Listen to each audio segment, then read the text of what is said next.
All right, welcome to another and the final episode of Road to Emporia. I'm sure some of you saw that are following the series. Not really the way that we wanted to end it up.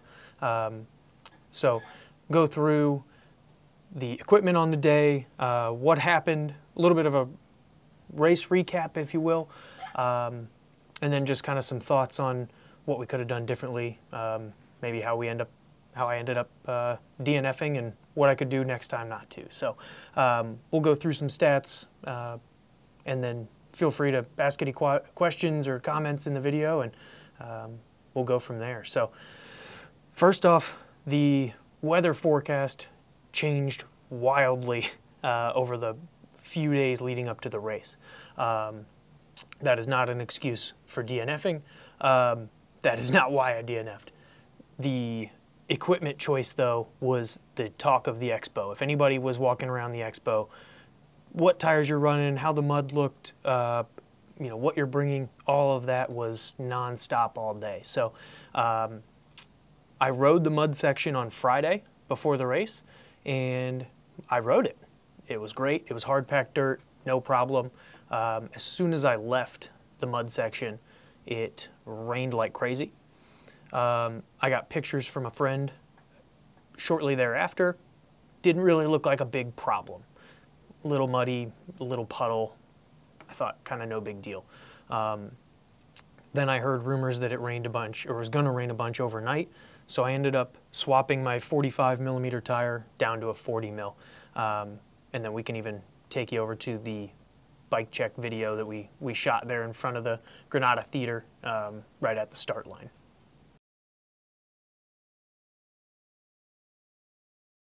All right, we are here at the start of the Unbound 200. The pros are getting ready to go.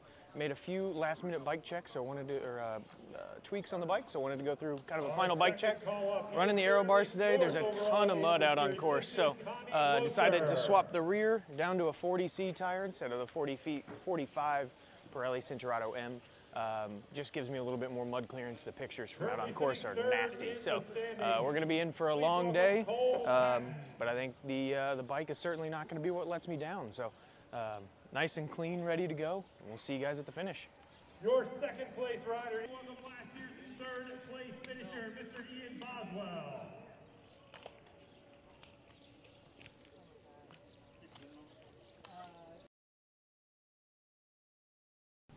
All right, so obviously that video got shot at about 5:30 in the morning on Saturday. I was in some pretty good spirits, pretty happy and ready to race, a lot better than what you'll see later on in the video. So the bike was dialed, it was great. When we hit the start, the race director said he was going to hold the race start until the train came through, and then somebody yelled go and everybody took off. So in the first quarter mile we got stopped by a train. A few people made the decision to try to go under the arms and beat the train.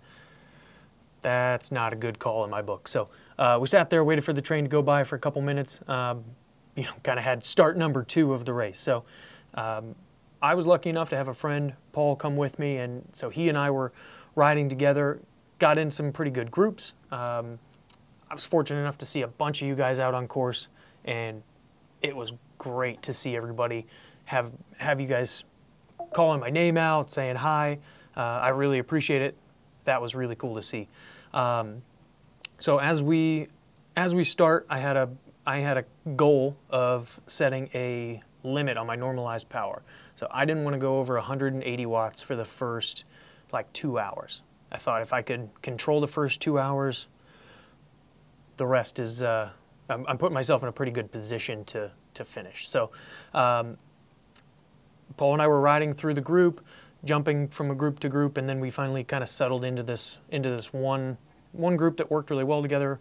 A couple people pretty motivated to do the work at the front, and was going a little bit harder than I wanted to. About 190 watts I think was the normalized average, and I made a comment that I needed to slow down after we got through this mud section.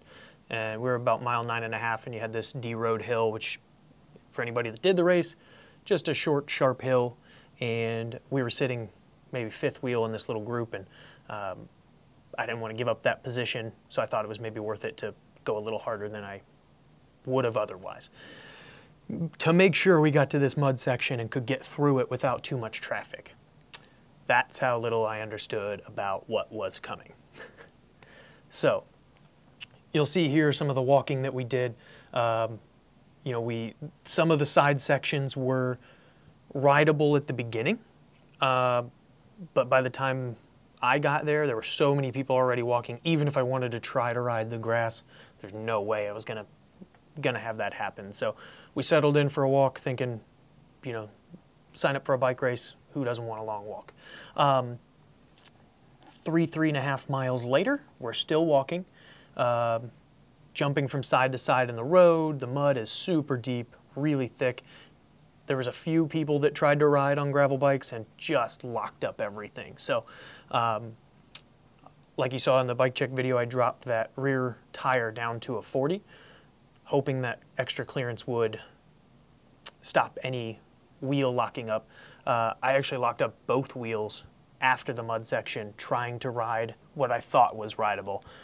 The mud was stickier than anything I've ever seen, full of rocks and video. I've seen all sorts of photos and videos of everybody's bikes, some of them faring a lot worse than mine. So luckily, no damage to my bike, but I did have to spend a couple different times of 10 minutes on the side of the road. Did even have to take the whole rear wheel off. Because I thought we were only going to have 100 meters or so of mud. Call that a rookie mistake. Didn't bring a paint stick. I knew I should have brought a paint stick and chose not to, mostly just because I didn't think the mud was going to be as intense as it was. So mile 15 or so, I think we had averaged about 20 or 21 in that group right up until the mud, and then coming at that first timing mat at mile 21, something like that, we were only averaging 9 or 9.5 miles an hour, something like that, and we're starting to debate if we have a time cut at the first aid station. So at the first water station, decided we didn't, so we were safe not to get time cut. But as we started riding, got to mile 30 or so, I think it's Teeter Hill, and really started feeling like my legs were just not there that day. I think anybody that's ridden a bunch and trained a bunch knows what it feels like to go out on dead legs that maybe did a big few day block and then tried to go ride again and you just don't have it. That's not a good sign with 175 miles to go. So one thing that was leading to that was that my wheel locked up again, so I had to get off the bike, take the wheel off, wipe the whole seat tube down, and all of a sudden I started going a lot faster, so that was nice. But then for the next really probably 25, 30 miles, we were able to kind of work together with different groups. You know, saw a ton of people out there again. I felt like all of you guys seemed to be out on course, so that was really neat to see. And really kind of had a pretty good day right up until, I don't know, maybe mile 60 or so, and started to hurt. So my goal really was to get to the first aid station, and I think my comment was convince myself not to get in the car. You know, I knew it was going to be a long, hard day. I just didn't expect it to be that hard that early. We'll get into kind of why I think that might have happened later. But so we roll into the first aid station, and as you can see, I'm not really thrilled to be there. So luckily, Michelle was there. My wife was kind enough to come out and support. So we got new water, new hydration pack, new food, and I told everybody, I'm not going to sit down. That's going to be a terrible idea. So the first thing I did when I got to the aid station was sit down.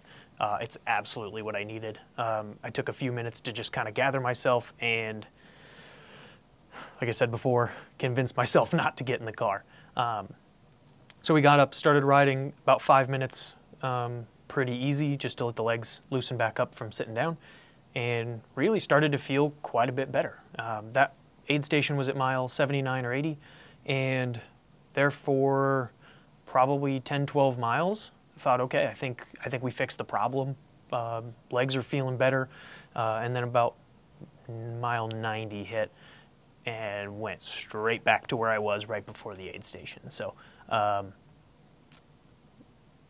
few minutes rest, 10 miles of okay. A few minutes rest probably means 8 miles of okay. A few minutes rest probably means 3 miles of okay. So things were starting to get pretty ugly. I think the hottest we saw recorded through that section was really leaving the aid, like right before and then leaving the aid station.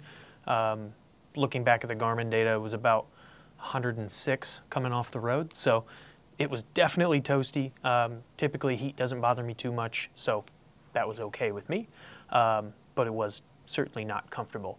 But luckily for us, we didn't have to deal with the heat too long because a giant storm decided to roll in, and we hid out in a barn for a little bit. One of the nice people on the side of the road was passing out water, so I got water, and he told us something bad is coming. And I thought, man, this guy must know something that we don't, and maybe we should get in his barn and figure out what's going on. We had no service, couldn't figure out the weather, so after about 5 minutes, it was just rain. We decided to get back out on the road and kind of trudge on. That was mile 110, 112, something like that. So we had 12 miles from there to make it to the 124 neutral water. I had kind of come to the realization that I might be able to make it another 10, 12, 15 miles, but another 95 from that point was totally out of the cards, and kind of put it in my head that I had 10 miles left to go in the day, and I was going to try to get out of the race once we got to the water station. So the temperature dropped, the rain came down. I'm okay with that. I just didn't have the legs. So we got to 124. They had some cheeseburgers there. That definitely was at least a pick-me-up to the spirits. Got that and a Dr. Pepper, and ended up calling it a day and calling for a ride. So my shout out to my friend Paul, who came in and rode with me. He basically towed me around for the first 125 miles, and then once he dropped the anchor, he took off and finished the race. So I was able to go back to the aid station, or to the second SAG there in Madison, and was with my wife and Michelle, and ended up helping the couple other friends that we had there, including Paul, and really was able to kind of be a spectator again. So was in pretty good spirits. We don't have a whole lot of video from me coming in because I really wasn't in the mood to talk to the camera at the time, but came in, helped them, went to the finish, and was really able to kind of celebrate with everybody. One of the things that really helped me was talking to all you guys at the finish. So I probably had 10 or 12 people come up to me at the finish, bought me a beer. That was super awesome. So appreciate that. But I got stories of people watching this series and really enjoying it. Somebody told me that they finished their first 100-mile ride, and they credited being able to watch this to pick out equipment and really feel like they could do it. And that meant a lot to me. So if me going out and DNFing a race helps somebody else go finish theirs, that's pretty awesome. So I can't say enough how much I appreciate everybody out there saying hi on the course, coming over after the race. That was really nice to see. The kind of really the next spot is what happened, right? I will say I'm coming back. I don't know when. I don't know if it'll be next year, but there's no way that my Unbound experience, my road to Emporia, is going to end with just a DNF. So I'm definitely coming back at some point to do it, and that makes the why question even more important. What happened? Why didn't I finish? And what can I do differently? So there's a lot of talk of mud. I didn't have any mechanicals that were day ending, right? I got off the bike, scraped some mud. All the equipment worked really well. The Factor Ostro gravel that I have is certainly not meant for a big mud fest. That bike is meant to go fast and be really efficient. That being said, I don't think there was a bike out there there are a few mountain bikes that seem to handle it pretty well, but that was about it. So it wasn't an equipment issue. My training wasn't maybe 100% ideal. Life gets in the way. Like, kind of the whole point of the series here is I have a full-time job, I have a wife, I have a son. I wasn't going to stop being effective here at SILCA. I wasn't going to stop being a husband, and I wasn't going to stop being a father. So as far as training goes, maybe there was a day or two in there I could have ridden more, but that certainly isn't going to make up the difference of 80 miles or whatever the difference was. So, all right, so now that training much more is out of the books, that's not an option. I'm not going to be able to do 15, 20 hours a week. Really, what do I need to do to make sure that when I do this again, inevitably, what would I do differently? I think the biggest thing you can kind of see looking through my Garmin data from the couple days leading up to.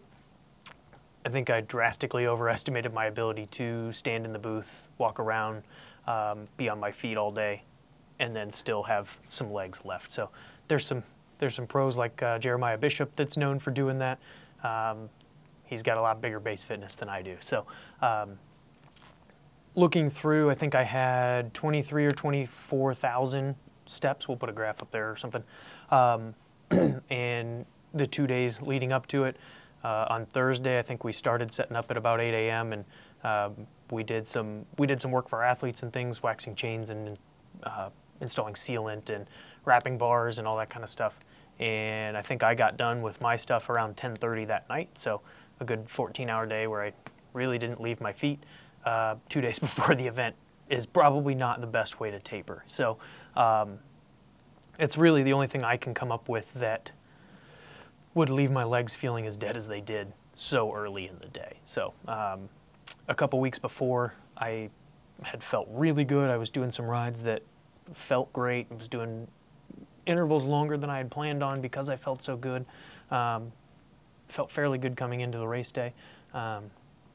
Really, I think it's the only thing I would change to give myself a better shot is not standing at the expo all day. So I think I overestimated my ability to handle that and recover. So I look back at things like resting heart rate and things like that, and it had a pretty sizable jump from Monday, Tuesday in the week on Thursday and Friday, which really tells me that my body was trying to recover, and I shouldn't have had anything to recover from because I was trying to kind of taper it and go into an event. So I think that's my big takeaway, that if I come back, when I come back and do the 200 again, it's going to have to be on a year where I'm not working the expo. So we'll have to time that a little bit better.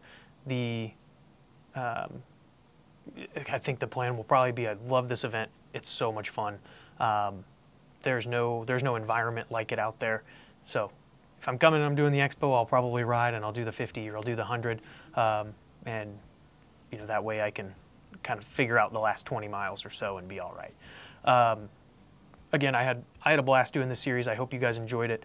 I really appreciate all you guys out on the road, in the festival afterwards, coming up and saying hi, telling me how much it helped you guys. So I appreciate it. That was awesome. If you have any other suggestions for fun events to go do and suffer through, I have a different idea of what fun sounds like than most. So I have a few events rolling around in my head of what I want to do. If you want to see another Road to Somewhere series where I do something objectively dumb and make myself suffer again and see if I can do it, leave those comments down below too. So I think it was really important to film this section of the video. Not really one that I was looking forward to or hoping to do, but I think doing hard things is a fun challenge. And sometimes when you do things you don't know if you can do, they don't work out. So, you know, I wanted to make sure that we got this documented and, you know, out to you guys that sometimes you just have a bad day and you don't have the legs. So we'll definitely give it a shot another time, and maybe there's even another event that we try to optimize the bike and training and nutrition and all that stuff for too. So like I said, any suggestions, questions, comments, comments in the comment section. You can send us a question if you want over at sales@silca.cc. And I appreciate you guys following along. We'll see you on the next one.